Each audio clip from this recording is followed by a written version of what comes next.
தீர்மானம் 1. நன்றி பாராட்டு தீர்மானம். மத்திய அரசு நிறைவேற்ற வேண்டிய செந்தமிழா தமிழ் மொழியை மத்தியில் ஆட்சி மொழியாக அறிவிக்க வேண்டும். திருக்குறளை தேசிய நூலாக அறிவிக்க வேண்டும். மத்திய அரசு சட்டம் கொண்டு வர திருக்குறளை தேசிய நூலாக அறிவிக்க மத்திய அரசு சட்டம் கொண்டு வர வேண்டும். சென்னை, மதுரை உயர்நீதிமன்றங்களில் தமிழை வழக்காடு மொழியாக அறிவிக்க கோரி தீர்மானங்களை நிறைவேற்ற கோரி உலக திருக்குறள் கூட்டமைப்பு விடுத்த வேண்டுகோளை ஏற்று 12/11/2024 அன்று தமிழகத்தில் கன்னியாகுமரி, தூத்துக்குடி, சிவகங்கை, திருச்சி, அரியலூர், பெரம்பலூர், தஞ்சாவூர் தெற்கு, தஞ்சாவூர் வடக்கு, கடலூர், கோயம்புத்தூர், கரூர், திருவண்ணாமலை, விழுப்புரம், கள்ளக்குறிச்சி மாவட்டங்களில் கோரிக்கை முழக்க பேரணி நடத்தி மாபெரும் எழுச்சியை உண்டாக்கிய உலக திருக்குறள் கூட்டமைப்பினுடைய அனைத்து நிலை நிர்வாகிகள், தமிழ் அமைப்புகள்,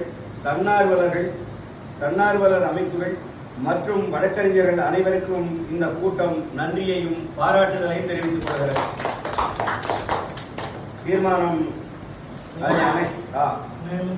மேலும் கோரிக்கை முழக்க பேரணி நடத்த முடியாத விடுபட்ட மாவட்டங்களில் 22/12/2024 அன்று காலை 10 மணிக்கு கோரிக்கை முழக்க பேரணி நடத்துவது எனவும் 25/1/2025 அன்று, அதாவது மொழிப்போர் தியாகிகள் தினத்தன்று சென்னை வள்ளுவர் கோட்டத்தில் மாநிலம் தழுவிய உண்ணாநிலை அறப்போராட்டம் நடத்துவது எனவும் இந்த கூட்டம் தீர்மானிக்கிறது.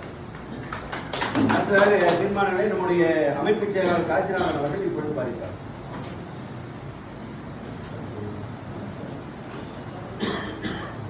யுனெஸ்கோ அமைப்பு திருக்குறளை உலக நூலாக அறிவிக்க கோருதல். திருக்குறளை உலக பொது நூலாக அறிவிக்க யுனெஸ்கோ கருத்துரையை ஏற்று தஞ்சாவூர் தமிழ் பல்கலைக்கழகத்தில் திருக்குறளுக்காக தனி அருங்காட்சியகம் அமைத்து வரும் தமிழக முதல்வருக்கும் உலக திருக்குறள் கூட்டமைப்பு நன்றியையும் பாராட்டுவதையும் தெரிவித்துக் கொள்கிறது.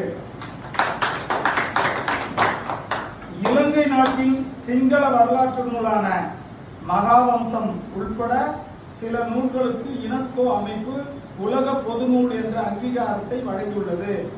நாடு, காலம், எல்லைகளை கடந்து அனைவருக்கும் பொருந்தக்கூடிய வாழ்வியல் நூலுக்கு மட்டுமே இந்த அங்கீகாரத்தை யுனெஸ்கோ நிறுவனம் வழங்கி வருகிறது.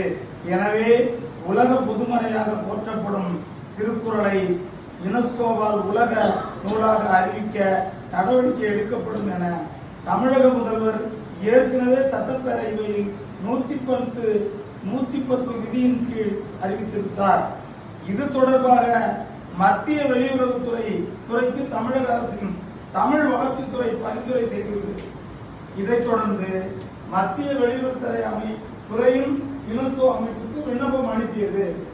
ஒரு நூலை உலக பொது நூலாக அறிவிப்பதற்கு என்று பல படிநிலைகள் மற்றும் விதிமுறைகள் உள்ளன என்றும் அவற்றை நிறைவு செய்து தந்தால் திருக்குறளை உலக பொது நூல் என்ற தகுதியை வழங்குவது பொதுவான நடைமுறை எனவும் யுனெஸ்கோ அமைப்பு தெரிவித்துள்ளது.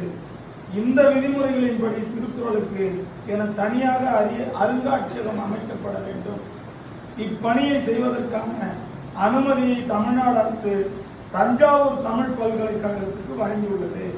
இதன்படி தமிழ் பல்கலைக்கழகத்தில் உள்ள சுவடிப்புல வளாகத்தில் திருக்குறளுக்கு தனியொரு அருங்காட்சியகம் அமைப்பதற்கான பணிகள் மேற்கொள்ளப்பட்டு வருகின்றன.